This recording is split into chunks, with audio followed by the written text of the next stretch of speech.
Hi, I'm Claire, and this is the Harry Potter Spells book tag. This tag was originally created by Turtle Sympathy, and I will put his links down below. I wasn't tagged, but I really wanted to do a Harry Potter video today. It's been a constant source of joy and happiness in my life for the past 15 years, and so of course I wanted to celebrate Valentine's Day by talking to you guys about Harry Potter and about books, because they are just the best. Expecto Patronum, a childhood book connected to good memories. When I was little, my mum used to read to me a lot, and one of our firm favourites in the house was Enid Blyton. We read a lot of her books, but when I think back, I have the fondest memories of the Brer Rabbit series that she wrote, and I guess they're not her most famous books. They're basically just about a rabbit who likes to play pranks on the neighbouring animals. I don't remember any of the stories, I just have really fond memories of my mum reading them to me and of them being really funny.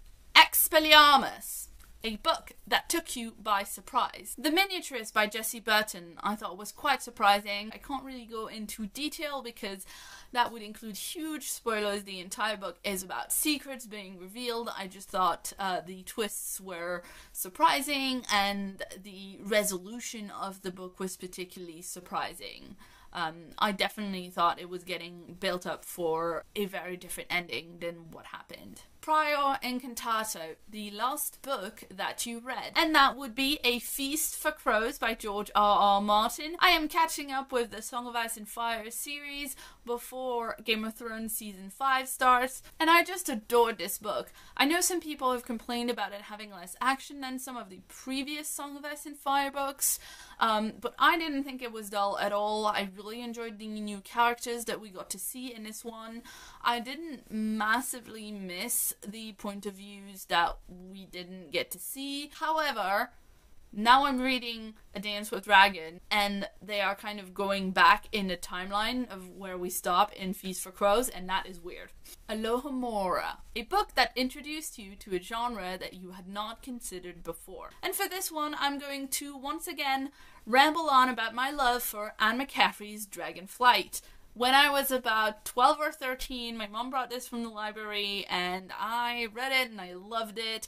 And I already read children's books at the time that had fantastical elements to them, but this was the first time that I read adult science fiction and fantasy. It just opened the doors for me to the entire genre. Riddikulus, a funny book that you've read. And for this one I will say Rush Jobs by Nick Bryan.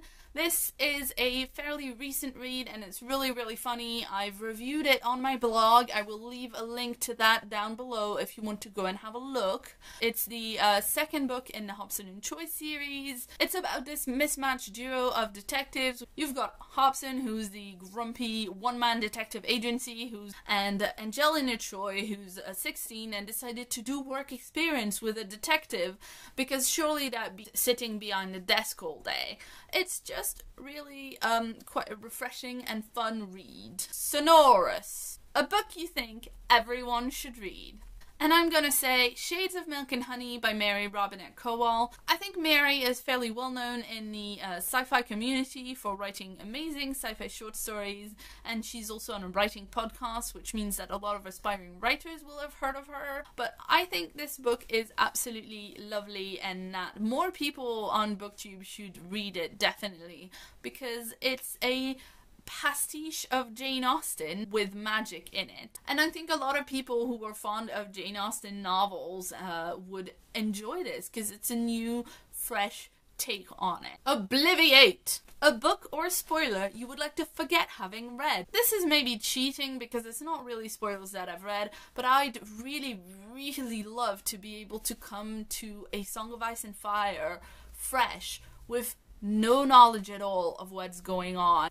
I started reading the books after watching the first 3 seasons of the show, so I already knew most of the big things that happened in season 1 and 2, but it was so much more detailed and rich.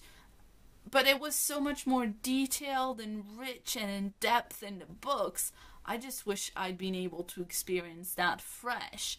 I've just finished A Feast for Crows and it was so delightful to get to some of the big things that happen in that book without being spoiled for them. I know there aren't as many big things that happen in that book as do in A Storm of Swords, for instance, but I had so much enjoyment from the genuine discovery that I had with A Feast for Crows. Imperio! A book you had to read for school. I studied English literature at university, and one of the books that I had to read were the lyrical ballads and other poems by William Wordsworth and Samuel L. Coleridge. I think this book is best known for having the Rime of the Ancient Mariner in it, but there are a score of other poems in there that are absolutely gorgeous in a beautiful and creepy way. Up to that point, I had only studied French poetry in school, and English language poetry is very different in the way that it functions, and I absolutely loved this book when we studied it. It was a joy to write essays about because it was just so full of really cool, creepy imagery. Crucio! A book that was painful to read. Now, I don't like to be really negative about books, but Meat by Joe DeLacy. This is a horror novel which I bought on the advice of my local bookseller, and it's about a guy who works in a cattle factory where the cattle are human beings, and in the first chapter you see his day at work, and then you find out that his family are secretly vegetarian, and his wife is trying to blackmail him to let them eat meat. I don't think it's to the point where I couldn't read it if I wanted to. It's just to the point where after I bought it, I was reading it on the bus home, and the writing was really addictive, and I really liked it.